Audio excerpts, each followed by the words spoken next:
stand tall, rivers flow, mountains fall.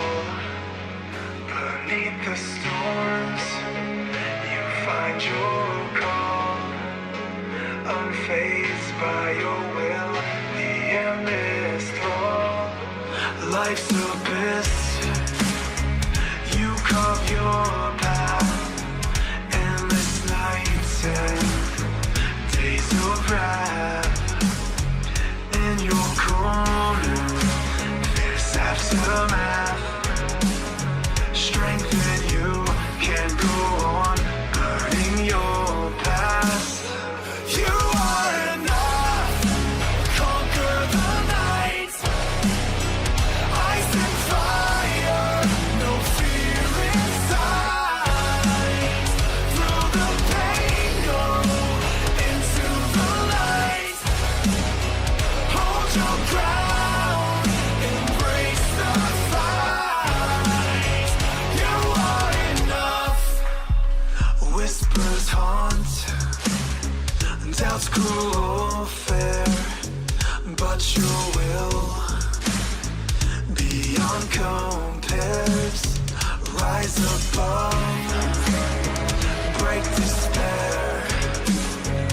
In your heart you will find courage there. You are enough, conquer the night. Ice and fire, no fear inside. Through the pain, go into the light. Hold your ground.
could possibly say in any way, shape or form that will describe the championship situation better than this. 12 drivers, 1 title. There are 2 races to be run. We start with the first of these 2 at a familiar circuit to those with the scene in the United Kingdom. It's Brands Hatch here in Forcombe in Kent, and it is going to be all about who holds their nerve through one championship Saturday. I'm Jake Sperry, Keenan Cousin, along with me for the final round's worth of action. Keenan, this goes down, no matter how it goes, as the greatest sim racing championship of the last 25 years. Every single race has come down to the final corner or a drag race to the line. Simply put, unheard of in sim racing spheres.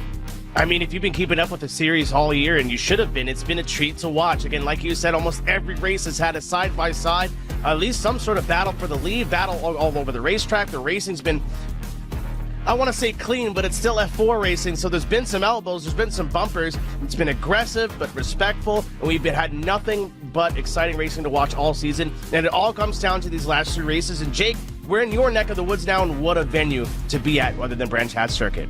Absolutely. They've only had 24 hours to understand that it's Brands Hatch and the Portland International Raceway to end out the season. Some brilliant running to be done, but it means 2 tracks, 24 hours. How do you prioritize your time?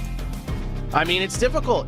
Where do you practice both tracks evenly? Do you kind of figure out where your strengths and weaknesses are?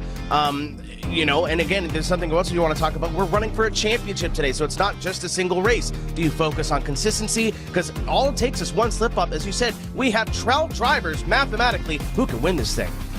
Absolutely. So there could be anyone and everyone who makes the difference. And we take a look at Brands Hatch, a very known quantity, a circuit that used to host Formula One racing in the 1970s and 80s, but now a circuit that is more of the national scene. But you've got great places to own your craft. The Druids Hairpin, the run up down through Pilgrim's Drop, and then that climb for the very difficult Sheens Curve along the Brabham Straight. This is a beautiful track to go and race, especially with that big turn 1 corner, the icon Paddock Hill. And on top of that, too, it just suits the F4 cars so well. Lots of elevation changes, lots of places to go side by side. Keep an eye on the last about third of the circuit as well. Lots of high mid-speed corners. They're going to try and go side by side, and I don't think it's going to work out 10 times out of 10. But we've been surprised before this season by these drivers, and I'm sure we'll be surprised again.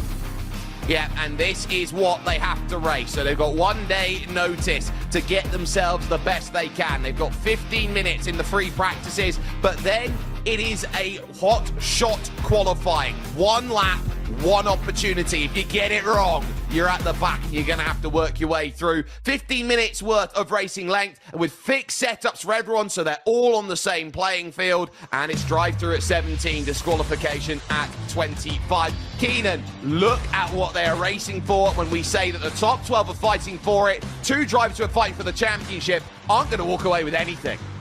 Yeah, stepping up with a big prize pool this season, $35,000 total. But take a look at that number 1 position, 15,000 big ones. That's a $10,000 difference between second and first place. And you're going to see it out there on the racetrack. There is no way these drivers aren't have this in the back of their mind. I'm sure the guts, the glory, the prestige, but also nothing talks like money, baby.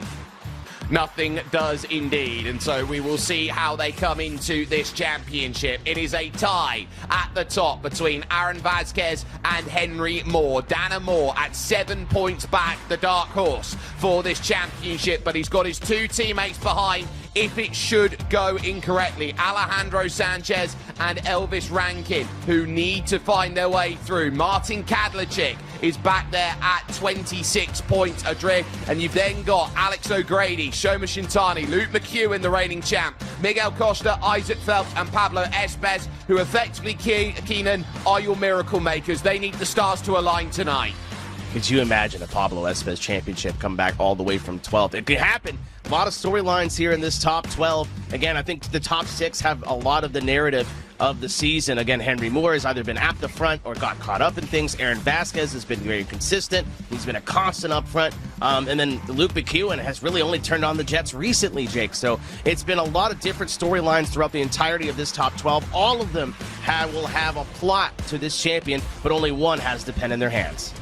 Only one can write their name in the Book of Destiny and be FIA F4 Esports Global Champion here today. They know how critical it is going to be to go at their very best, to be at the pinnacle, and to be put in the toughest pressure cooker scenario that sim racing can possibly offer them. Qualifying has just scored itself as complete. We will take a look over towards the starting field for the 7th round of 8 here at Brands Hatch, and they are going to line up as follows. It is the championship leader Tide, who is on the pole position. Henry Moore with a 121.7 is a full 10th and a half clear in the Bennett car, ahead of the reigning champion Luke McEwen. Isaac Phelps will be going from 3rd alongside Shoma Shintani. 6 championship contenders on your front row as Dana Moore starts 5th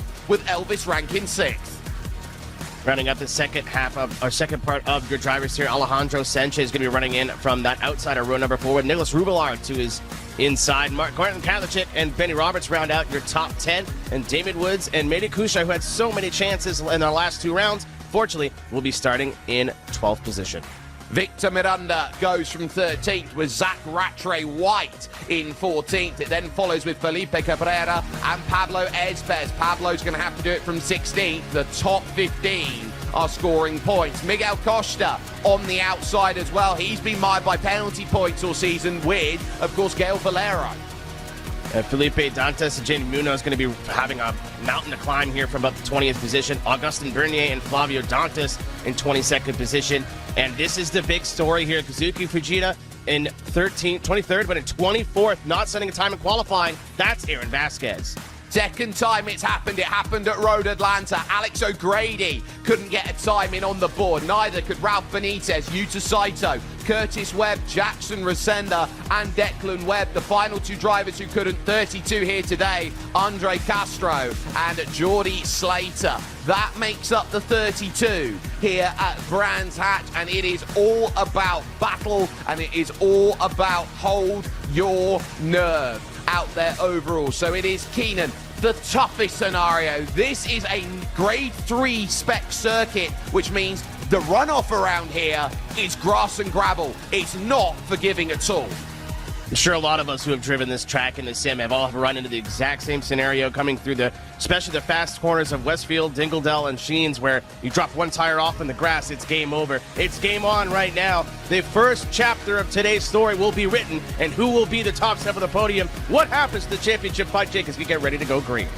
There is one scenario you'd look down on paper and say, if Henry Moore can win it, he only has to worry that it's outside of the top 15 for Aaron Vasquez, outside of the top 9 for Dana Moore, and he can lock it up 1 race early. But if Dana Moore, we know, who was 5th at Laguna Seca 2 weeks ago, can fight forward, it's almost exactly the same storyline that we set ourselves with. McEwen, Phelps, and Shintani, they're going to want to put themselves in the wheelhouse and make this known. 15 minutes on the clock only, so you're going to have to make moves quick here at Brands Hatch. This is where heroes and destiny is written. Whose name is in the stars? Lights out at Brands Hatch, and we are underway. Great start by Henry Moore compared to Luke McEwen, and he will command Paddock Hill Bend as they go through. 3 Coanda cars in the middle, side-by-side ranking, and Alejandro Sanchez up the hill they go. Defensive by Luke McEwen against Isaac Phelps as they cover off for Druids and rush down to Graham Hill.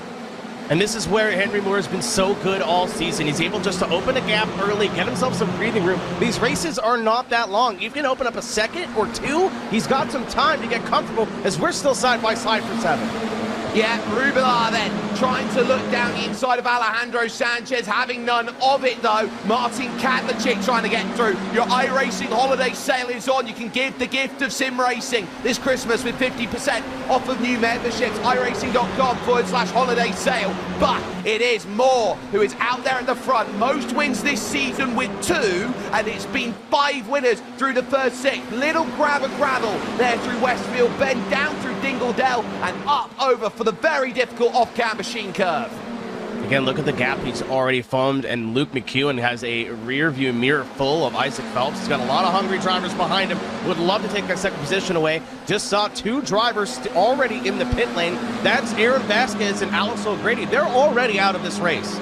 And that puts them out of title contention. Aaron Vasquez, who's tied on points, now is pretty much going to have to rely on Henry Moore not winning this race to keep his title hopes alive. There is not much more with that. We'll get a look at Aaron Vasquez and how it happened. It's heading to Surtees corner, turn 4. He's on the outside and he just pushes his way through the corner, impatient, and look at the chain reaction there. Alex O'Grady caught up in it, another title contender out. Yeah, big wreck there in lap number 1. Unfortunately, that's just what happens when you're racing for a championship. Really out of character for Vasquez. Just looked a little desperate there, Jake. You had time to make a move, got into the back of that car in front of him, and then there's nowhere anyone could go after that. And it's going to be a heartbreaker for Aaron Vasquez, who looked so good at the beginning of this championship.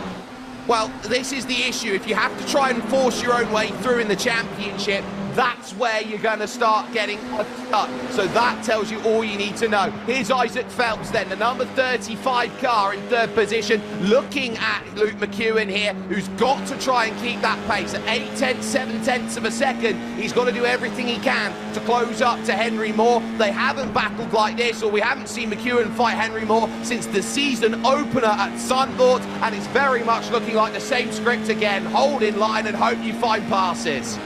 Can you tell this is the only British round on the schedule? Look at the top 3 and look at the flags that they fly. This is the global F4 series, mind you, and I'm sure that all 3 of these drivers would love to get a win on such a famous racetrack as Luke McEwen to the inside. He takes 2nd place away from Isaac Phelps. He moves up in the positions. It looks like a dreamland for Henry Moore. He is 20 points clear as it currently stands live over Dan Amor in the number 41 car. Amor in 5th is going to need to make some moves, and he's just picked up a great run against Shoma Shintani down Pilgrim's Drop, but you need commitment heading into the next corner here of Hawthorne. So this is a tough corner to get it done. It's right-handers all the way till Stirling's Bend from this point onwards, but this is proving to be a track where you have to try and be clever. You're going to have to wait almost a lap in advance to make any moves here, Keenan. Yeah, you really got to time your runs here and plan your passes, your overtakes 1 or 2 corners ahead. And I'm sure as well, you know, Dan Moore's got to go. You said it yourself, Jake, but I'm sure there's teammates of his, whether that they're on the box in the pit lane or out there on the racetrack, saying, here's what's happened, here's the situation, here's what's going on. You need to be patient. You may be 5th, you need to gain some points, but if you get wrecked out, it's game over, and you're giving the title to Henry Moore. So just be patient, move up when you can, but don't risk the race car to do so. Yeah, that is critical. Dana Moore and Henry Moore on their geography. Dana Moore from Trowbridge, Henry Moore from Bradford upon Avon. They're officially 3 miles away from each other in geography. That's literally 1 town over. So it's a case of this is a global championship, but I got to race against the guy in the next village. Yeah, I mean, if there's a little bit coming together, they could settle it outside of the racetrack. But they've been pretty cordial all season. It's been very sportsman between the 2 drivers, but it's all to play for here. And again, we talked about the prizes a little bit early in the broadcast. It's to the inside. Daniel Moore on Shoma Shintani. Shintani did not look like he fought that much. Goes for the cutback, not going to get it done. Dana Moore is up into 4th place and really intelligent driving. And it opens the door for his teammates. Here comes Elvis Rankin up through the Sheen curve. He's very aggressive on the inside. Shintani runs out of room, and now he's going to have to fight for the inside. Kadlecic's going to come back. There goes Elvis round the outside. Shintani's caught up. Bang into the guardrail goes Rubilar. Back across the circuit it goes. That could have been so much worse. It was already not good. Dana Moore is going to be the only one who makes away like a bandit from that, but just, we talked about it again when the preview, that's so sketchy to go side by side through there. It's almost a one-line corner, as Isaac Phelps is not having that. He's back to second place. With contact front to rear against Luke McEwen. That was big from Isaac Phelps, who knows he needs to get up to P1 and hope there are mistakes around, but it's 1.2 seconds over to Henry Moore, who's got the gap wide to Graham Hill. 18 points the margin. Dana Moore in damage mode. Yeah, again, we're going to have to take a lot of teamwork as we take a look at the replay. Again, side by side, almost 3 cars back. Just a little bit of a tussle to the side pod, and then all of it broke loose after that. It looked like Shoma just kind of got off throttle as a reaction to the contact and then got run over from behind. And it's a one-line corner, Jake. Really, not a whole lot all those cars could have done behind him.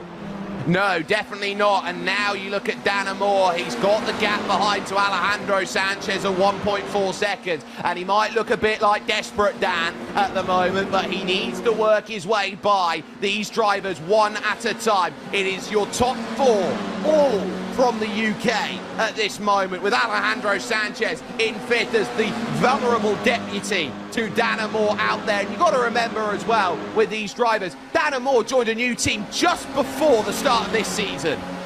I mean, he joined one of the most powerhouse teams in sim racing with Coanda Esports. If there was any team to get behind, that would be the one, as you see some changes in the points here. That's Elvis Rankin now in the conversation, up to 6th place in the 91, but Henry Moore 108, 25 points for a win here, Jake. He's almost clear. Vasquez is technically still in this, but needs the miracle of miracles when we go to Portland.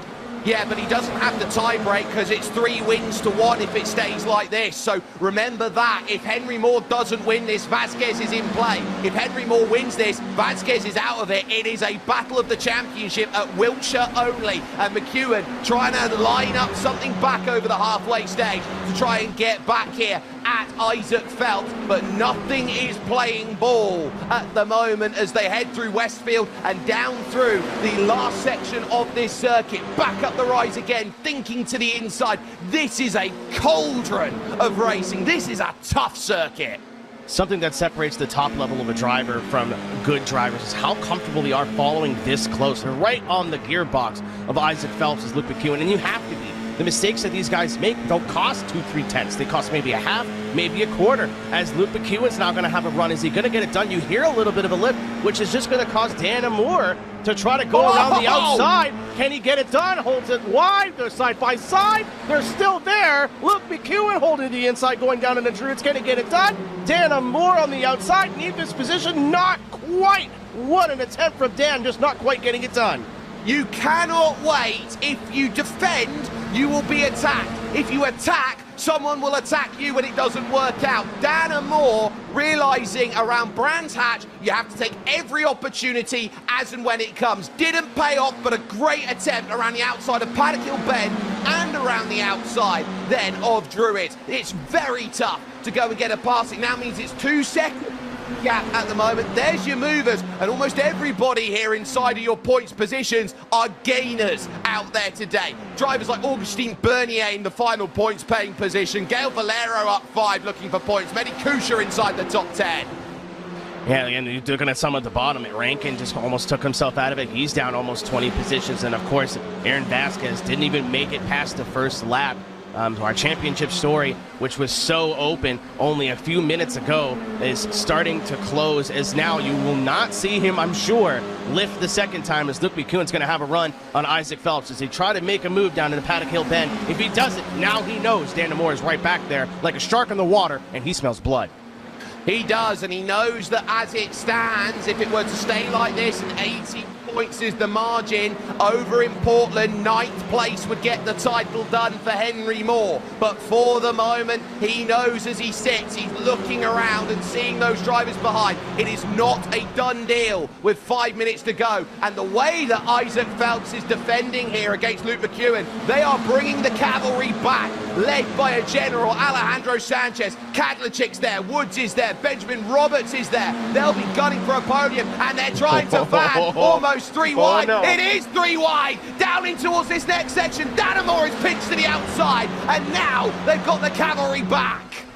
Yeah, it's again, how long are you guys going to fight? I mean, it's gloves off now. There's no reason not to. Henry Moore's gone. This is the effective highest position that they can get unless there's a huge mistake from your leader. Dan Amore right now is in a difficult position because he basically has to pass 2 cars. Luke McEwen's following so close to Isaac Phelps, it's going to be really difficult to get one done and then slot in. And now that comfort that he had before, granted it's his teammate, but that comfort that he had before of having the gap behind, that's all gone now.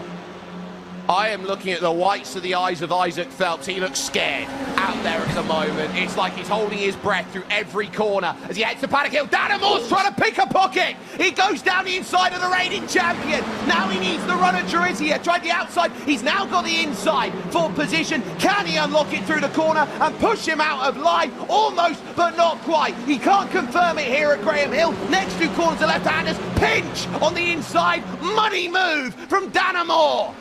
Almost the exact opposite move that Luke McEwen kept the position, just couldn't get the run on the outside of Druids. Didn't happen. Dan Amore is up to podium places and has Isaac Phelps in his sights, but this battle is not over as Luke McEwen defends from the teammate of Alejandro Sanchez.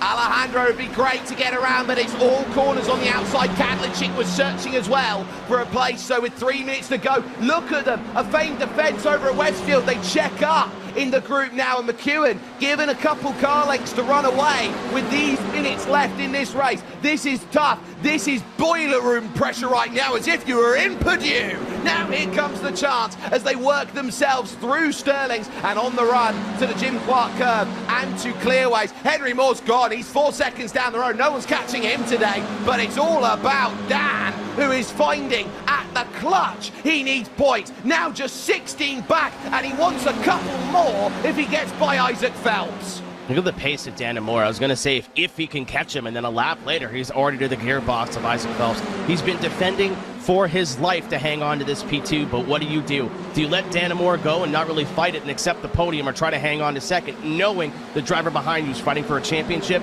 and will throw everything and the kitchen sink at it, try to get this pass done? But keep an eye on this battle behind, too. Some drivers, Jake, that we haven't talked about a lot all season. Damon Woods and Benjamin Roberts, 7th and 8th, tail end. They could get a top 5 out of this thing. They absolutely could, and they'd love that. That'd make their season, and twice on Sundays out there. But here we race on Saturday. Dan Amore looking for 4 more championship points. And look at the face of concentration from as he works through. Isaac Phelps with bated breath holds himself steady. He knows he's only got a couple laps to go here, Keenan. But Dan, look at that face of concentration. He wants it. Yeah, again, he's got to be really careful with his move. A lot of times you'll see he'll fill the mirrors, maybe poke out a little bit just to get in ahead of the driver ahead. If you could see it on Phelps' face, oh, he's very aware. He's very aware there's a car behind him right now. So if you're Dan Amore, you need to make a move when you know it's going to stick. You don't have time for this not to work because Luke McEwen is back in this picture. All the while, Henry Moore will take the white flag lap here at Brands Hatch with 1:15 remaining on the clock. There is no chance at Paddock Hill Bend here for Dan Amore. He will have to try and get this move sorted, heading over towards Hawthorne Bend. That's the only place really left that is determined to go and get this sorted. Luke McEwen will look to pick the scraps up behind. He'll look at Alejandro Sanchez and Martin Kadlachik, knowing that their chances are there. Dan Amore runs wide through Graham Hill and now has to hold his nerve, because the more he's running wide like this, the more he's going to scrub those tyres. It's going to take a little bit to get himself back into contention. Still stuck at 0.3 of a second back, and here at Pilgrim's Drop, he is going to be a case of searching for a prayer from the heavens. Kadlachik behind, looking for a top 5 placement here as he tries around the outside. That won't work, but there's still corners to go through Westfield Bend. There is still the chance heading to the Jim Clark curve for something to happen, but again, Isaac Phelps is hitting all the marks and is being the stymied block that Dan Amore does not want at this moment. Working through Sterling's, I don't think the gap's there to make it happen. And for Henry Moore, this is what dreams are made of. A 3rd win of the season, a hand on the title, and he knows with one finger, that's mine. He wins here at the wonderful Brands Hatch. Isaac Phelps, a career 2nd, and Dan Amore, give him credit, he settles for 3rd. Yeah, what a battle there for the last podium position. Isaac Phelps defended for his life, deserved that. Really well held, was able to handle all the attacks from the other drivers, but Henry Moore with the masterclass and absolutely checked in and checked out. The nail is not in the coffin of this championship, but the hammer certainly is in his hand.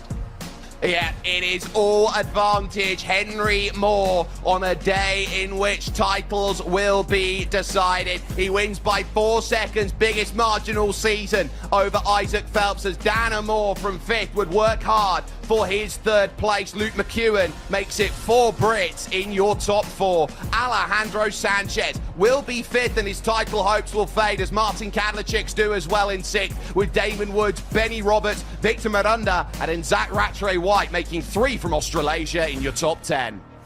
Yeah, there's a couple drivers who are looking for a really good position there as we go back down the field. Unfortunately, Pablo Esves, that's basically going to take him out of this championship fight. The long shot of long shots. Mehdi Kusha has still been looking to recover from last week. That's not going to be the position he's necessarily looking for. Still some points with P12. Miguel Costa, Flavio Dantas, and Gail Valero going to be rounding out your points-paying positions, as everybody else from there on back caught up in incidents, caught up in issues, and especially that number 30th car vehicle right there, the 71, Aaron Vasquez, is now out of this championship.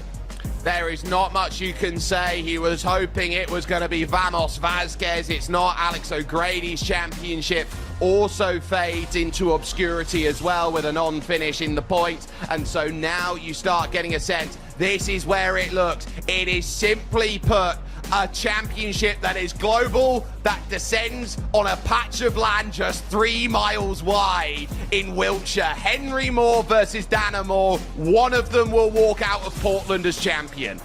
What a story that we have. Again, I think that's the biggest thing, is we have a field of drivers from all over the world, and it's now a bus stop in between the two of them, and a 16 points to decide which one of them will gain the title. As we speak with your race winner, your race dominator, that is Henry Moore. 4-second lead, the biggest win margin that you've had all season in terms of your wins. You add another one to the list, and now you are 16 points to the clear. You went from having 12 championship rivals to 1. What's going through your head going to Portland? I think it's just about putting the lap in qualifying, really, and then finishing the race as high up as you can. That race went pretty well, obviously. I think that's 3 poles in a row now, my 4th of the season, and yeah, the pace was really good, so just got to do the same at Portland. Obviously, we're used to seeing you at the front of this field, and a really unique format in the F4 Global Esports Championship, where we announced the tracks 24 hours before. What's your preparation like, especially when you have 2 very different circuits to get ready for in Brands Hatch and Portland? I think it's important to sort of focus on the one you've done least. Funnily enough, I only bought Portland yesterday, so it's going to be interesting. Brands I know quite a bit better, so I didn't do as much for Brands, but obviously it seemed to work, so now just got to get our head down for Portland. I'll have you know that as soon as you said you bought Portland yesterday, Jake Sperry's eyes fully came out of his head, and thank you for your purchase to the iRacing service. We really appreciate that. So again, one more race to go. You've done some laps around Portland. As our championship leader, as us as viewers, where are we looking to see where the carnage is going to be? I think all over, to be honest. It's going to be close. Obviously, it's the last race of the season, so not much to lose for most people. T1 will be a big one, and then obviously the right-hander onto the back straight. So yeah, it'll be fun, and whatever happens at the end, I know I've done a good job up until now, so yeah, I'm happy. All right, Henry, again, you got one more race to go here. Congratulations on your race win, and we'll see you, I'm sure, at the end of Portland, and best of luck to you. Thank you very much, guys. That is your championship leader, Henry Moore, as Jake Sperry has caught up with second place Isaac Phelps.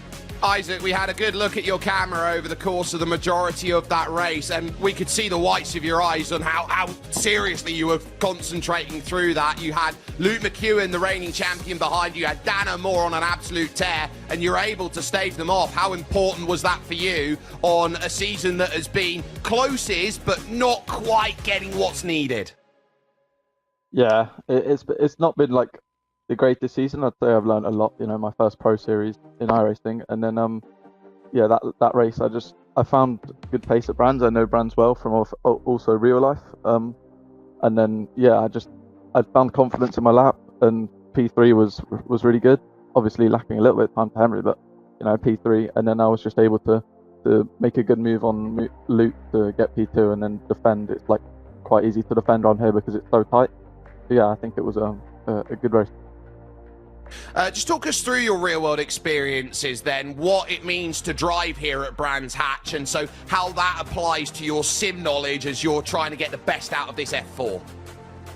Yeah, Brands Hatch in real life is a different breed because you get no testing until qualifying. You get 2 days throughout the year, but nothing on the week of the qualifying in real life until you're there because you can't go around the back due to the houses. So yeah, you have to use the sim a lot to learn the track and be on it straight away, and that's what helped me a lot in real life this year. I was able to pole it by I think 6 attempts in real life. So yeah, I've used the sim a lot, and it's given me a lot of confidence here as well.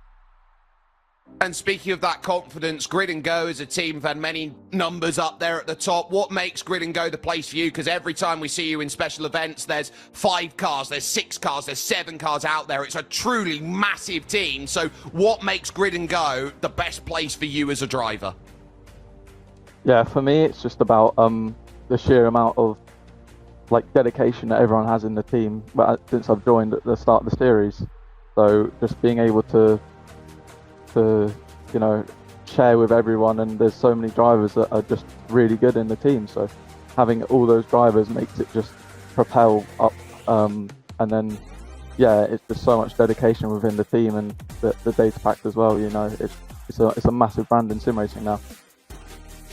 It absolutely is. Well, we wish you luck over at Portland. Isaac Phelps, 2nd position overall. Keenan Cousin has taken the walk down the virtual paddock, and he will find himself with possibly one of the great drives up through the order, because that will be, in the next couple of moments, Dan Moore.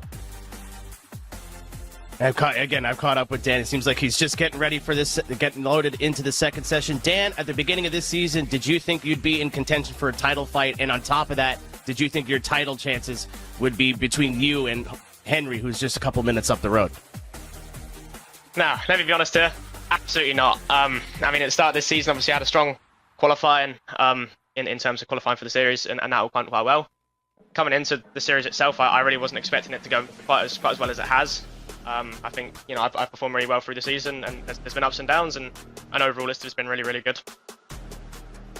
We talked to Henry a little bit about his preparation for this week, and he said he just bought Portland yesterday. So in terms for you, how much lap times and how much time do you have around this circuit, especially in the F4 car, and how confident are you coming into this race? Fortunately for me, not even a month ago or so, one of the rounds of the IndyCar Qualifier Pro Series came here with the Indy NXT car, which is obviously quite a very distant thing overall, with a lot less traction. So it was quite a different driving style, but it's good to have a few laps turn around here. And obviously, similar to Henry, I only started Portland prep just yesterday. It's a track I definitely didn't have on my list of predictions for this week. And of course, you're a race car driver. You want to take it one race at a time, but we're commentators. We got to talk championship. It's still in the hunt. What's going to have to go right for you here to be able to be the top step of the podium here at the end of the season? Absolutely everything. Obviously, Henry's driven a stellar season, and especially recently, he's just been on really, really good form. His qualifying's been outstanding, so full credit to him. I think it's something like 21 points I got to recover, so to be honest with you, I'm praying on a miracle when it comes to winning the championship, but I'm more than happy with how the season's gone. To be tracking to finish almost second, I would have given a lot to do that at the start of the season. Well, I've got some good news for you. You are 16 points back on that championship hope, so maybe a little bit closer than you thought. Still the long shot, but my friend, you still have a shot. We'll see you at the end of the race, and best of luck. Thank you. So a little bit easier for Dan Moore than he's thinking, but the scenario is this. If it is 16 points, the gap, which it is right now, we're talking about a case for Henry Moore. If he finishes top 7 in this last race of the season, Keenan, he is champion. Dan Amore, if he picks up the win, 25 points, he knows that he'll be looking around and saying, what can he do? A top 3 is 16 points, so anything outside the top 3 for Dan Amore, write it off. He's nowhere near. Jake, I don't know if you caught on this. When we're talking to Dan, he's very relaxed. He knows he's got a long shot. He's 20 points back. Probably not going to happen. We told him he was 16, and the tone of his voice changed immediately. As soon as he looked at the screen, his eyes changed, his voice changed. He's focused. We are in for a fight. He still needs something to happen for him, but with Henry having so little track time here, maybe his qualifying won't happen. We won't know until we go green, at least until we see the qualifying results. It is still on. It is still on for this championship. We've settled down from 12 to 2, but those two very, very realistically both have a shot at it, especially since Dan has track time here. Yeah, because Dan's got that experience trying to qualify for the IndyCar Pro Series, which will be coming early 2026, he'll be looking at this going, well, my card's come up because Portland is one of those tracks, which I think a lot of people realize that the only real circuits and series in the real world that run here, Keenan, are IndyCar series, and I think a couple of IMSA-style series have a little bit of experience here. So when you're saying what runs here, not much. So what experience do you have? Most drivers, not much. I think that's the perfect place for the finale because it says everyone start from scratch. Yeah, I think this is going to be a good F4 track, though. Big front straightaway going into that chicane. You're going to see some very brave moves. There's a lot of opportunities for cutbacks, some atypical apexes and racing lines on a lot of these corners. It should fit this car well. We'll find out in just a few moments' time when we go green with our final race, round 8 of this season. Well, the one thing I want to talk about is not the drivers who have made themselves into the final dalliance of battling, but those who didn't. The big one is Aaron Vasquez. Tied on points, needed a scenario to work. Again, can't get qualifying sorted, trying to force moves out there on the opening lap. Gets himself caught up in an incident. He is a wonderfully quick driver. He is statistically the best driver out there on iRacing by iRating. Issue he runs into, and it's a great issue to have. He drives with his heart, which means sometimes he doesn't drive with his head. Yeah, and I mean, it's so easy for us to point at that and make the connection there, Jake. But again, all it takes is a little lapse of judgment going, we only have 15 minutes, we got to go. And unfortunately, he's going to the pits. So still has a good shot for a good podium finish in the points, and there's still some money to play for, but it is Dan Amore versus Henry Moore. Which Englishman is going to get it? We'll find out in just a few moments' time. The Battle of the Avon is just on the other side of this with us at iRacing. Stay with us. The title finale comes to you in just a couple moments.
Sometimes you got to get back to your roots. Remember where it all started. Is it all a fever dream? NASCAR Thunder 2000. Our goal was simple. Make it authentic. The stories. There's a fight using Wesley's line from his father. The fans. The rivalries. Got into the side of the tree. That feeling of being part of it all. That's why we went to work on this game.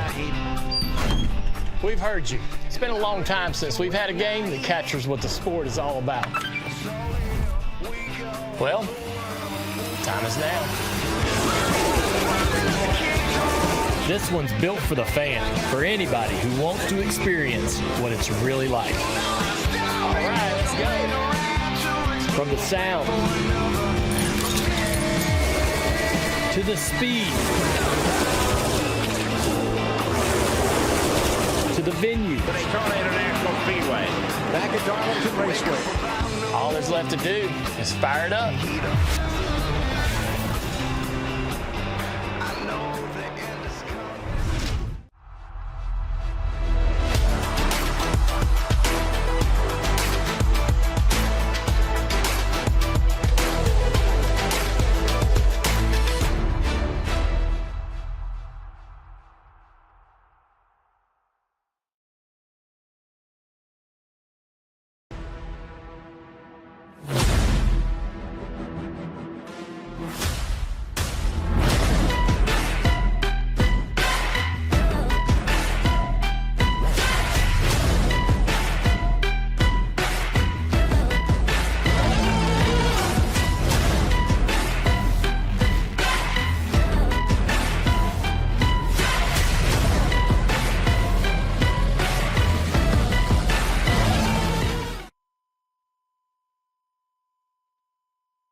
Seven races down and just one race left. A global championship here in your FIA F4 Esports Global Championship presented by Motor Racing. It descends to two drivers from the English county of Wiltshire. They are split by 3 miles in road distance, and they will know that one of them will walk out a champion. It's Henry Moore versus Dan Amore here in your iRacing Grand Prix battling that we've got here in the FIA F4s. It's Jake Sperry, it's Keenan Cousin, and it is absolutely on the line. And Portland, a place which is known for lap 1 first chicane shenanigans, could be a huge difference maker today.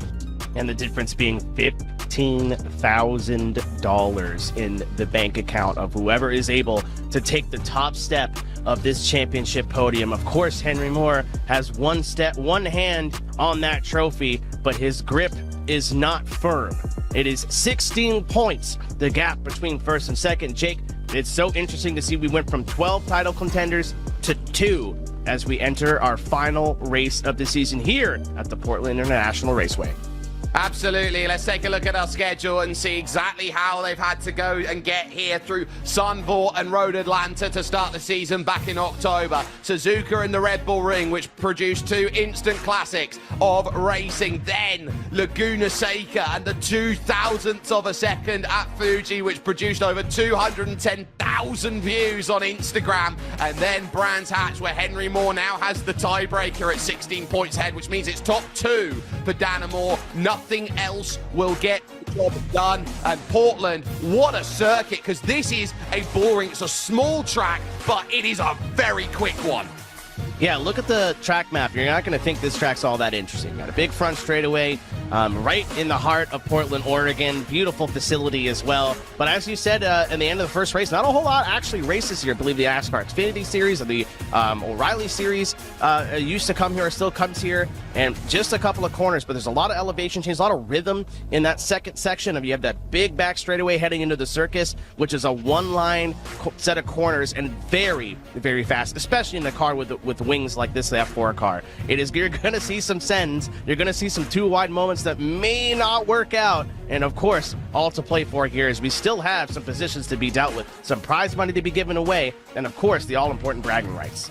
Yeah, those bragging rights are going to be critical out there on who says they are champion. It's a battle between the British F4 champion and the driver who is directly behind him, Dan Moore, looking to try and say this is what can be done. But we are in a perfect season of giving out there for the course of 2025, because Christmas is just a few weeks around the corner, not to scare anyone, but there is so much more that is out there on the horizon you can do. For example, get your holiday sale, giving the gift of sim racing out there. It's 50% off of any new memberships, Keenan, going over to iRacing.com/holiday sale to make sure that you are all in on that.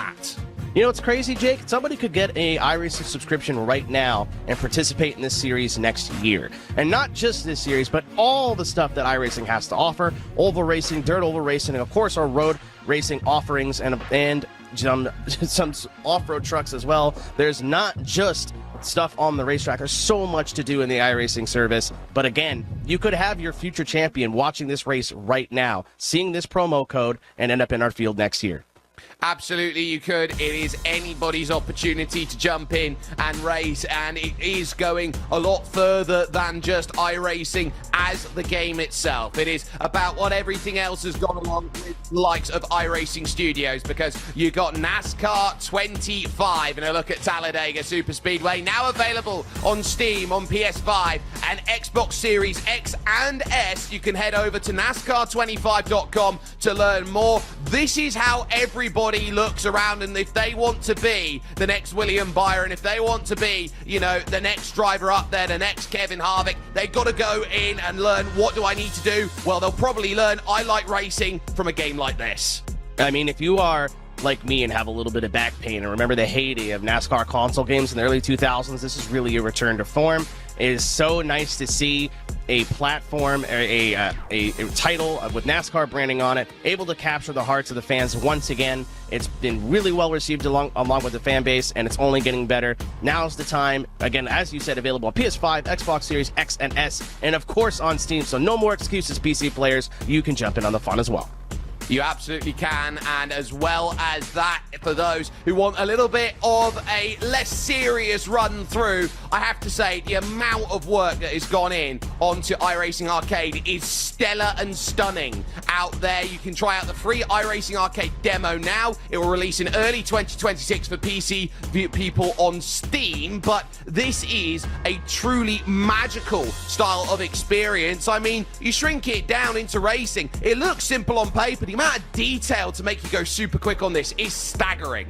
I've talked to a lot of top split drivers in iRacing who've gotten their hands on this, and they're actually really complimenting on how nuanced the handling is. Of course, it's a pick up and play game. Of course, you can play it on the keyboard, the controller, but there's a lot going on here for time trialing, racing your friends. If as a competitive experience, it's still there, but what an entry point into the iRacing ecosystem. Cannot wait to get our hands on the full thing. The demo out available right now, and we'll be releasing early 2026 for PC on Steam.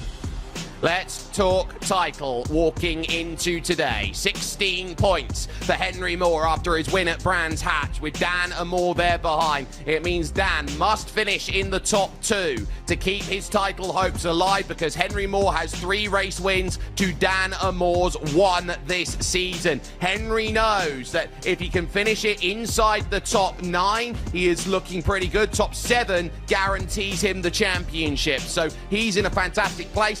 Vasquez, who's down 25 points by virtue of having 1 win to 3, is out on tie breaks. Hate to keep talking turkey, but again, $15,000 going to the winner of this championship, and then second place $5,000, third place $2.5K. So Aaron Vasquez still has some skin in the game to double his money if he can somehow launch over Dan Moore. Alejandro Sanchez, if he can find his way into that top 3, he's got a payday coming to him. So it's not just the championship fight that we have to play for. There is a lot of storylines still all over this championship ranking.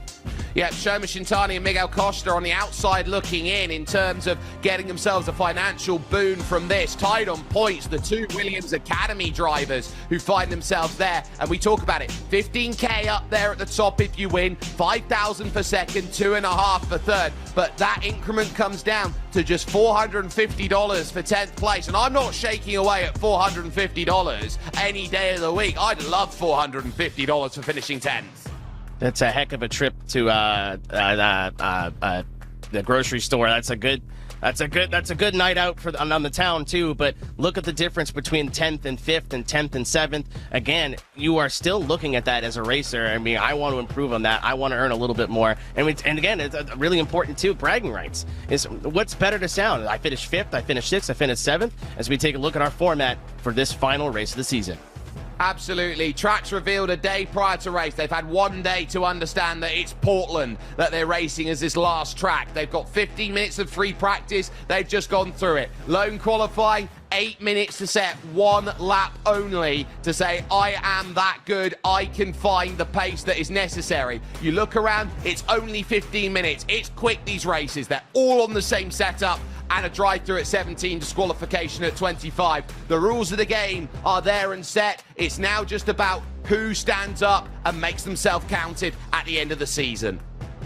Again, this is our final opportunity, your final chance to be able to improve your position, to be able to make a statement here in the F4 Esports Global Championship in 2025. You will have one more opportunity, one more green flag. What can be done as we finally get to the end of our final qualifying session? Jake Sperry, we have some treats and some trinkets here on the grid as we get to take a look at it in just a few moments' time. Absolutely, here in the West Delta Park of Portland, Oregon. This is how they stack, and I see no title contenders in your front 3 rows. So, it is going to be Isaac Phelps and Pablo Estes who will be on the front of this field, with Elvis Rankin 3rd and Alejandro Sanchez in 4th place. Benny Roberts will be going from 5th, and Felipe Cabrera will start this one from 6th. Put a little respect on this other half of the field, other half of your front half of the field. Victor Miranda and Martin Kalisic going to round out your 4th row, with Aaron Vasquez getting a top 10 qualifying, with Yuki Okanaki to his 10th place on his outside. Shoma Shitani, of course, with that lap 1 instance, going to be starting 11th. And Andre Castro is in 12th. Still no championship contenders, Jake. Until now, because Kazuki Fujita's 13th. Henry Moore will start this one from 14th on the grid, with Ralph Benitez and Luke McEwen on row 8. Damon Woods and Felipe Dantas make up the 18. Miguel Valero, Jen Munoz, Flavio Dantas, Medi Kusha, Miguel Costa, and Declan Webb. You're on to 24th. And again, we needed some situations to happen here. And still, again, some great qualifying from these gentlemen here. But in 25th position, Dan Amour. He's got a K2 size mountain to climb.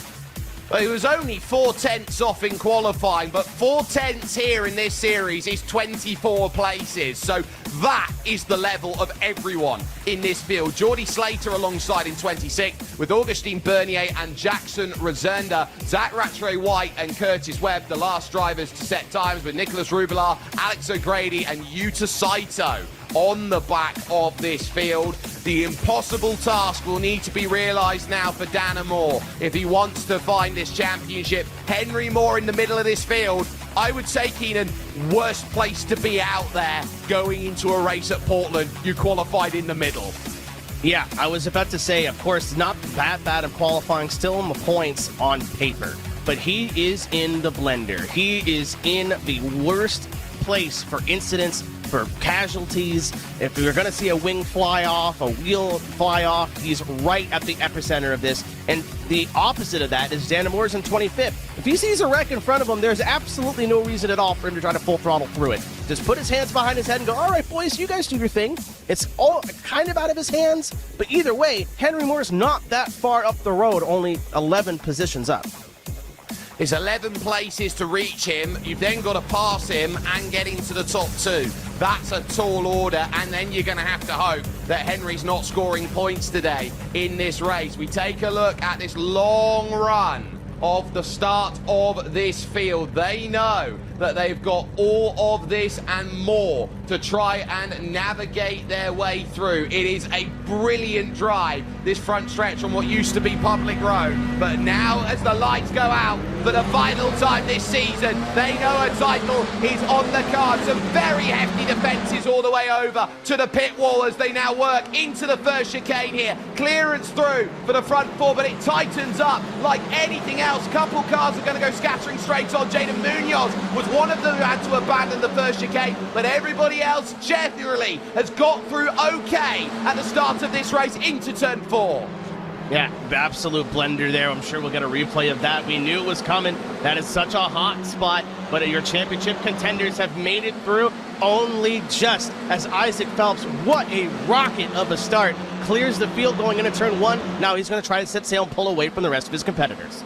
Damage for Aaron Vasquez as he is out of the race. iRacing's holiday sale is 50% off of all new members if you can give the gift of sim racing this Christmas. The front clear for Isaac Phelps, looking for a perfect end to his season. Side by side, they will work into the circus. Turns 10, 11 and 12 as the clearance needed through the final corner. That sets up with Benjamin Roberts and Martin Kadlacik going at it together. Yeah, so we're obviously going to keep a look on our championship fight, but fights all over the racetrack is to the inside. Going into turn number 1, that's Martin Kadlacik going to be able to run all of that curbing on the right side. Not a whole lot that Benny Roberts can do. Upside down! Goodness gracious me! Henry Moore caught up at turn 2. We haven't caught it on camera, but my goodness, Kazuki Fujita caught up in it, and Damon Woods as well moving through.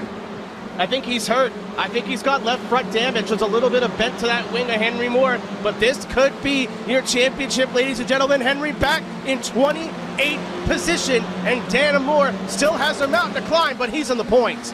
He is, he's 14th, he's got to get to second here. It's a climb of 7 seconds, and it's no more dramas. Andre Castro's around, Gail Valero caught up, Geordie Slater and Mehdi Kusha in the back, all in trouble. So there's a lot that's had to be done, but clearance is definitely needed. Front looking a lot cleaner at this moment. 5 clear at the front, follow that by the next 5, and then just hope to clear. Dan Moore's at the front of his pack, trying to chase to Ralph Benitez. Here's some side-by-side at the front and covered. Phelps doing all he needs to do at the front with Alejandro Sanchez, Elvis Rankin, and critically, Pablo Esbes looking for money.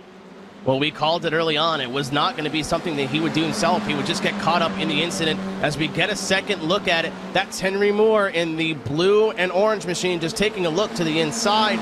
Not quite getting the pass done, but in the defense, just dives early. And oh my God, that could have been so much worse.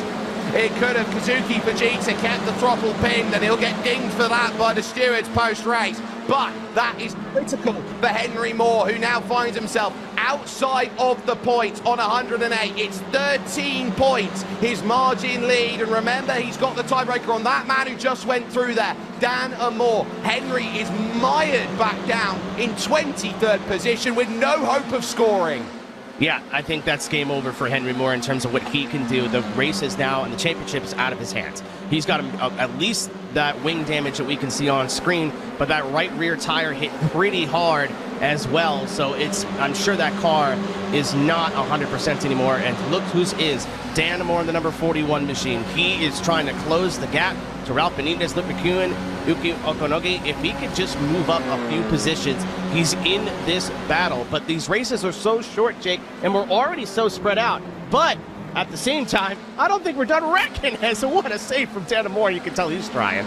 He's attacking. Here's what he needs to do, though, Keenan. He's got to get on to his teammates, Alejandro Sanchez and Elvis Rankin, 3rd and 4th, and say, go for that lead, slow this group down. I need to get back up there. Yeah, I think if they're able to speak to each other, if there's any sort of thing they can do, is Sanchez and Rankin have to be as aggressive as they possibly can. And I mean, why wouldn't they be? They got nothing to play for in terms of the championship points, at least for the overall lead. Might as well go for the race lead as Pablo Esbes takes a look to the outside, thinks better of it. They're definitely racy here in this front field. Absolutely, through turns 9 and 10, a fast sweeper, left and then right into 11 and 12 to end the lap, called the circus through this section, and now a third of the race is put in the pocket, and now can you put to pay dirt anything you possibly can? Look at Alejandro Sanchez, he could actually move up and steal second place worth points out there over Dan Amor if he moves himself up from third to first. And we talked about it a little bit too early on in the race. That is double the money, double the prize money if you ever go from third to second. So it's nothing to play for. Obviously, we're fixating on the title fight, but still points battles all over the racetrack and lots for them to race for. So not only does he want to be racing to help out his teammate, he wants to be racing to help out himself. And everybody wants to win as we have battles all over the racetrack. There, take a look at your 2 championship contenders in the bottom of your screen. It's like NFL Red Zone, but there are no ads here as they go and look, because on top for the lead, on the left, Henry Moore, your championship leader, 20th. Dan Amor, 13th and needing miracles. It's going to be too wide for the race lead. Pablo to the outside, isn't going to get it on Isaac Phelps. He covers the line brilliantly. And there goes Alejandro Sanchez. He will not wait on Pablo Espez. It is me who goes through. He focuses on him, and Elvis will push. He's trying. That was cheeky from Sanchez. Obviously, the line compromise from Espez. He's going to take a look to the inside. Can he get it done? No. But Felipe Cabrera in the back of your shot trying to make something happen for P4. Not going to be done. They're putting on a treat for us here in the final race of the season. Remember, it's not first that's needed. Oh, it's a tag between Espez and the likes of Alejandro Sanchez. Remember, it's not first that's needed right now for Dan Amor. It's second that will get the title done. We know that Alejandro Sanchez can't win the title from here, but look at the moves. Up 12 already. He is trying to work himself out of a hole there in the bottom right. Yeah, he's doing everything he possibly can, but as we said, there's only 8 minutes left of this race. He's running out of time. He needs some sort of incident towards the front of this field, even the mid-pack of the front of this field, the Kadlachik, Roberts, Miranda area. Something has to happen that's out of his hands. The championship is well and truly in the hands of fate now. Yep, he can only hope for a miracle from this point onwards. And here again goes Alejandro Sanchez and co. looking for it, because there goes the move that puts him up to second and just 2 points behind Dan Amor. If we're talking about the championship, now he starts getting a push to make sure he can confirm that placement. Straight down the inside, he gets it, chalks it up through the middle. Elvis Rankin's turn now to try and think about going through. There's still drivers off the back of this, McEwen and Benitez, but Dan Amor has got that gap down to the back of this group to just 3 seconds. A spin in front of Dan Amor as a couple 3 cars go around, and he's almost back in the points. I think it was Henry Moore that had an incident in front of him, was able to keep it clean. He's avoided a couple incidents, minus the one that he got caught up in. So I'm sure mentally he knows his situation. Keep that car on the racetrack. Keep yourself in the picture. That's all he can really do sitting in 17th. Dan Amor now 13th, as you said, closing into the tail end of this field, but they're fighting hard up here in the lead. Obviously, Alejandro Sanchez moving up. We're side by side back here for 7th.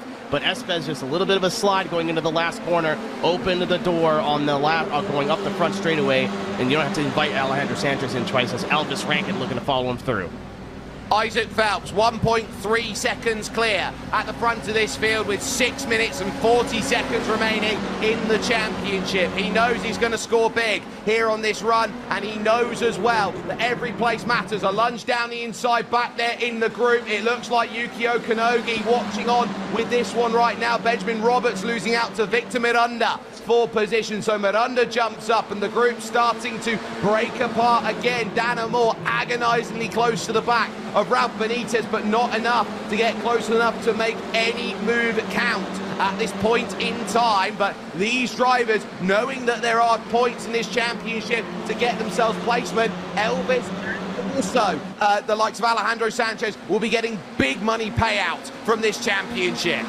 Keep an eye on the gray names on the left side of your screen. Those are your championship contenders, Dan Amor and Henry Moore. Henry is almost in positions caught up, but still 13 seconds back to the leader versus Dan Amor 6, so still way up the road as this battle for second place rages on, as Isaac Phelps clearly has put in the work over the last 24 hours, had so much pace at Brands Hatch, and has otherworldly pace here at Portland. He has opened up a comfortable lead. It sounds crazy because it's only 1.3 seconds, but when everybody's so close in this series, Jake, look at how close our qualifying was. That may as well be 10. It might as well. It's a case of 1 second amplifies, and Espes with another good run coming out of 3, and now looking over towards the big long sweepers right of 4 and 5 isn't going to be close enough. And effectively you're running Park Road around here, so it is narrow in various sections around this place as everyone tries to jump through. Let's take a little look then at this replay here, bottom right of your screen. This happened right in front of Henry Moore, and again, little bit of drama. There's the spin around, and Declan Webb is the last one to get caught out. 1, 2, 3 out the way. Henry just poodles by and goes, thank you.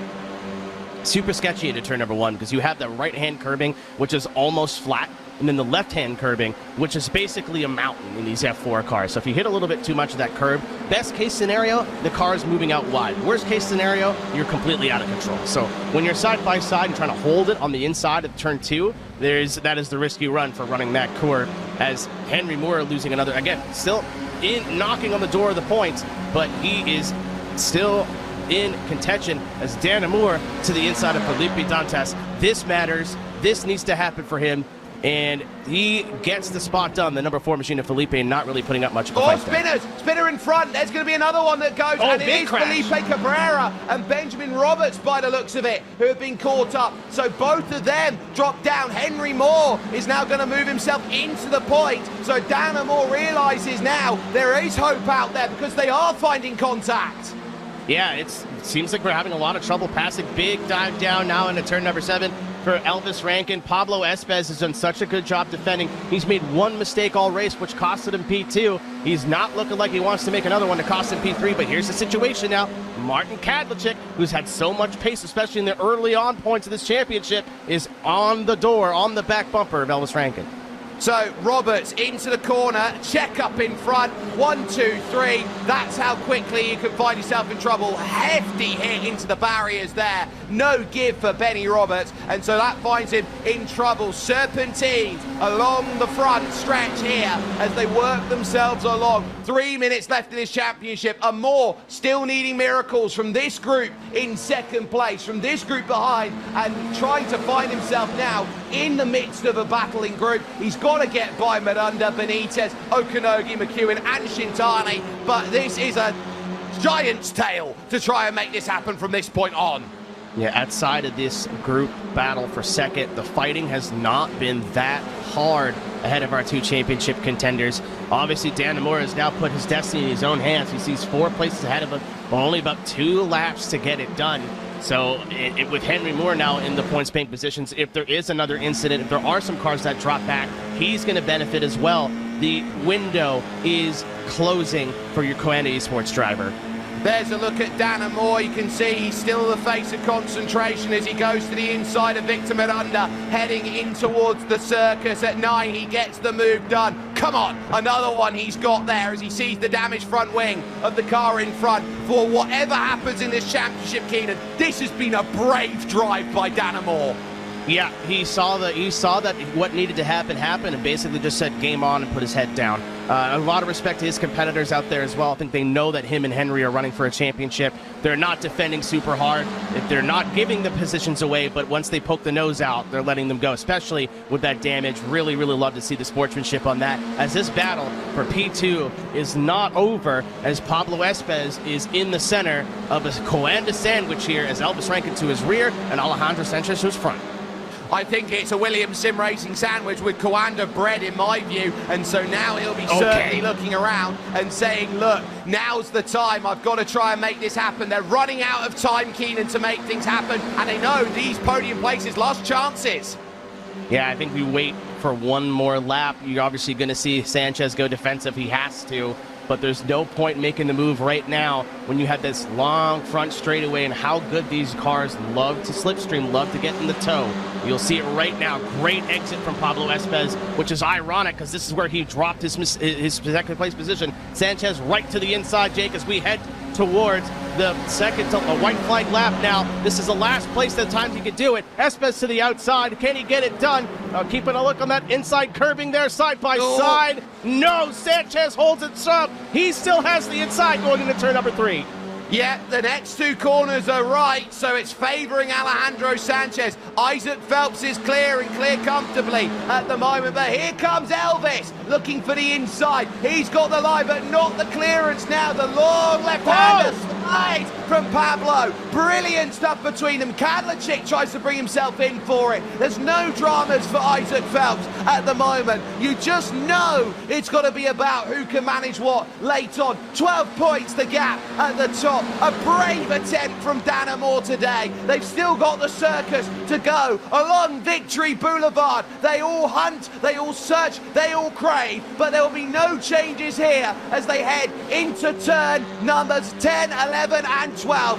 Victory critical for Isaac Phelps. A very good opening season for him. It will be form finish behind for second as Rankin will beat Sanchez out. Dan Amor brave, but you go back to this guy at the back in 14th.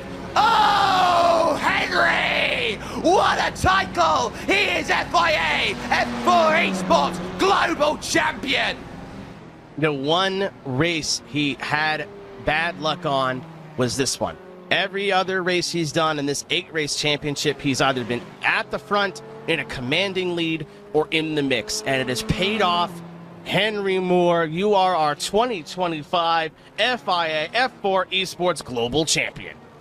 The Battle of the Avon will go the way of number 72. I said so at the beginning of this series. My favourite number in sim racing is number 72. And there goes the number that gets the title done. It's a brilliant drive from Team Bennick because they know how critical it is. They've got wonderful real-world experience with the karting background that the team has. But it's a day where those in the title ascendancy were a little further back. Isaac Phelps winning the season finale here ahead of the teammates Elvis Rankin and Alejandro Sanchez. Elvis picking up the points over the line, I think, to try and jump over and gain a bit more money for the team. Pablo Espes will finish off in 4th with Martin Kadlecic 5th. Shoma Shintani and the reigning champion Luke McEwen, a little bit of an absent season. Your top 10 rounded out by Yukio Ganogi, Dan Amor, who gave it a great go from 25th, gain of 16th, and Ralph Benitez, your top 10.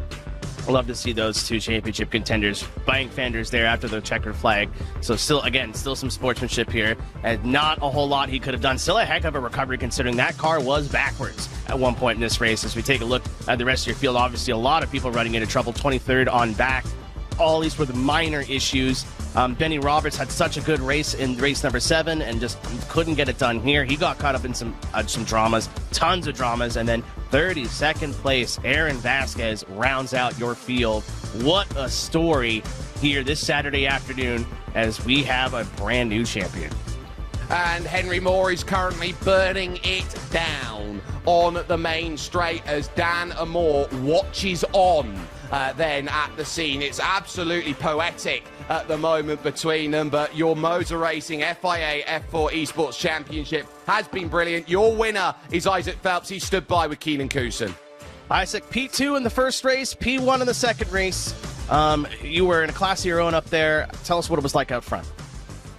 Yeah, it was just really chill, to be fair. I had some good pace and I was able to get a bit lucky and get a gap when they started battling behind, and it was just able to do clean laps and not have to push myself too hard to keep in front. So yeah, it was a really good race and just, you know, amazing to get my first win in that sort of way.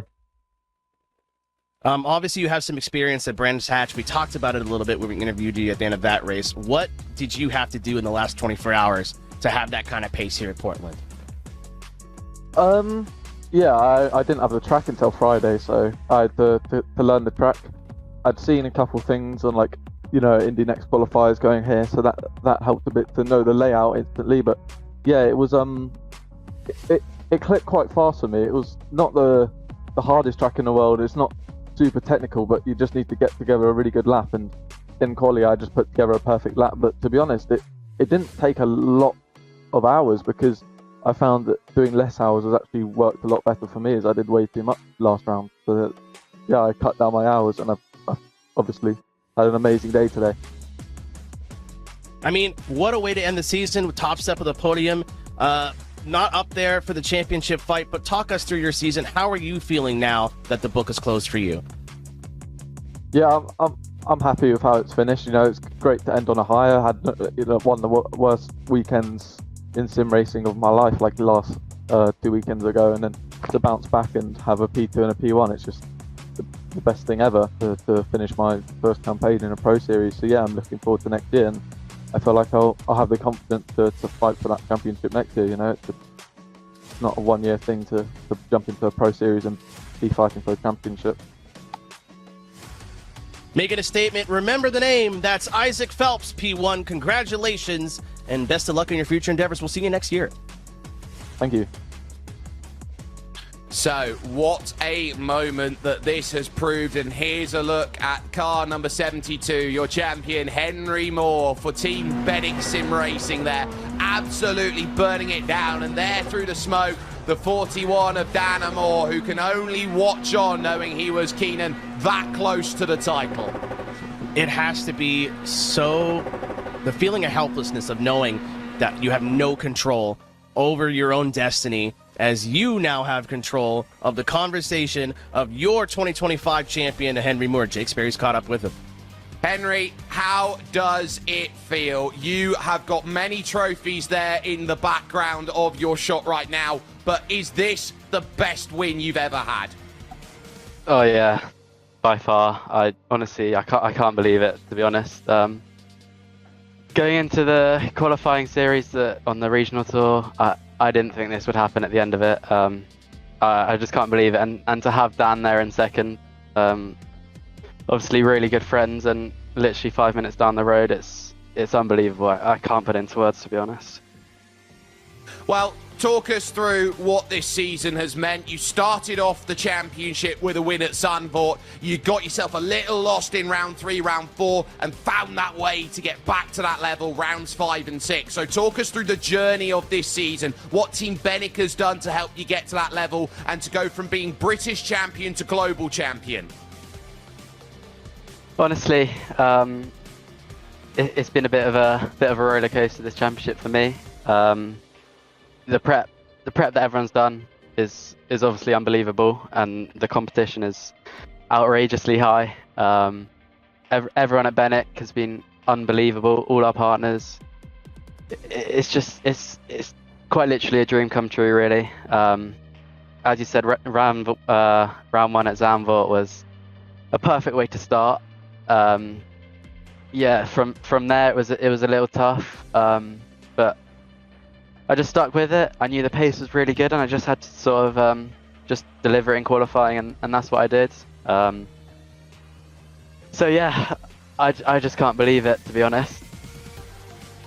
You are global champion. You are going to be the recipient of $15,000 at the end of this season. How does that sound to you, and what's it going to mean for you, and what you're looking to push at over the next 12 months as champion of the world? Honestly, it means the world. I don't know what's coming next the next year. We'll have to wait and see. But yeah. I can't thank everyone at iRacing enough for hosting this competition, the FIA obviously, and everyone at Team Bennick, my family. It's just surreal, really. Well, go and celebrate as much as you can tonight, because Henry Moore is your 2025 FIA F4 Esports Global Champion, and he has an absolutely stellar career in front of him if that's what he can do right now. Keenan, what an incredible season from start to finish. Yeah, we really didn't have a race that stepped wrong. And of course, today we are speaking with Dan Moore. Dan, it was always going to be a uphill battle for you, but what was going through your mind when you heard Henry was caught up in that incident and you had some positions on him? I think, once I got kind of informed that it went wrong for Henry, it was almost a bit too late for me there. I think, my Achilles heel this season's been race 2 quali, and I can't really escape that.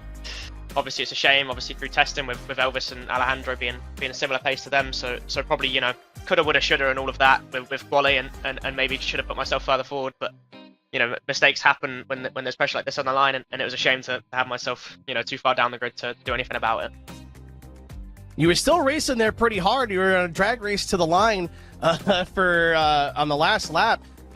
Is it harder or easier to stay focused when you kind of have a little bit of that pressure come off and going, it's out of my hands, it's nothing I can do more than just go as fast as I can? I mean, yeah, it was almost quite nice. It was quite a relaxed race from my point of view. My sole focus was just give everything I had, and that's exactly what I did.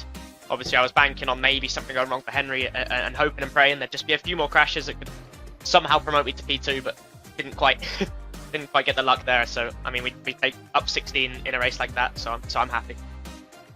And I mean, it's not where you wanted, but you're still $5,000 richer, and still have a lot to smile about. How is Dana Moore doing right now? How are you feeling? How is your championship? Where's your heart at right now? I'm feeling really good. Obviously, the cash out is a nice Brucey bonus for it, but to come into this season, you know, if I look back a year ago and not being part of Coanda, and all of a sudden kind of everything's just escalated for me, and it's really nice to be able to now see myself as someone at the top of these pro series with Coanda, and overall just I think I can really look at myself in the mirror and be like, I've made good progress, and I'm really, really happy with the level I'm running at now. I don't think you need me to tell you, but you have a lot to be proud of. You had a great season, a great showing. Congratulations, and I hope you head over to your buddy's house and give him a handshake, because it looked like you guys were bumping fenders there at the end of the race. Yeah, I'm sure I'll see him in a couple of weeks when he's off kart, and I'm sure we're going to congratulate him there. So complete credit to Henry. Drove a fabulous season, especially the second half. So full credit to him.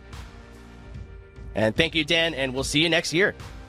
Thank you very much. A look at your championship standings. Unofficial, of course, until the stewarding review takes its place. But by 11, Henry Moore has stolen the march and got the championship sorted over Dan Amor. Alejandro Sanchez will take third in honours, with Aaron Vasquez's retirement on the opening lap of the race, and championship points and prize money will go to Isaac Phelps up to 5th, Elvis Rankin, Martin Kadlachik, Luke McEwen, and then the two Williams Sim Racing Academy drivers, Pablo Espes and Shoma Shintani. So they will end up with happy honours there. But Keenan, this is a championship that quite rightfully could have gone any one of 12 ways. I mean, we talked about it at the top of the show. There was 12 realistic, logistic ways of this championship going. It is open wheel cars. They got a lot of momentum. The racing's very hard and very aggressive, and they're only 15 minutes. So is there possibility of 11 cars wrecking out and Pablo Espes winning this whole championship on the board? Absolutely. It was still there for Dana Moore going into that last race with that 16-point gap to make up, and he almost did it, but 11 points back from Henry Moore, who's had a masterclass of a championship. Since when things were going right for Henry, they were going incredibly right. You can't look farther than that dominant win here in Brands Hatch round number 7, and he did his best to recover some points here. The car was backwards, Jake. It was a Beyblade. Did a full 360 rotation and was still able to gain some points there at the end. So just really mature driving, kept his head on straight, really good mental game, which is so important in sim racing, and it's paying off with the championship win. Only driver with multiple wins this season. That tells you what you need to know. This was a tough season. The field pace was raised from last year, and so everyone knew how important it was to be right up at the top level. We are not done with racing action, though, heading to December, because tomorrow it's the Michelin 240. It's your championship finale for IMSA Esports and the Global Championship there. December 7th, catch us at 2 p.m. Eastern, 7 p.m. GMT for that, and that will be a track which everyone knows will line up the season to begin for endurance once again, heading for the Rolex 24 Hours of Daytona. Yeah, welcome to the World Center of Racing, not just on the oval, but one of the most important sports car races in the world, one of the most important sports car races on the American calendar, and it's all going to be the host of a championship fight tomorrow, 2 p.m. Eastern Time, with the Michelin 240, and I can't wait to see what this Le Mans chicane does with screaming engines heading down through lap 1. Absolutely brilliant stuff. So we'll get to catch that on the horizon tomorrow. Mark it in your calendars. But a season of magic, a season of wonder where many drivers came. Some lost it late, some couldn't find it early. But it's about how you hold your nerve and how you do well. His father, Ed, watched on proud as a father to see his son in the same year, British and global F4 champion. Henry Moore, chapeau. What a season.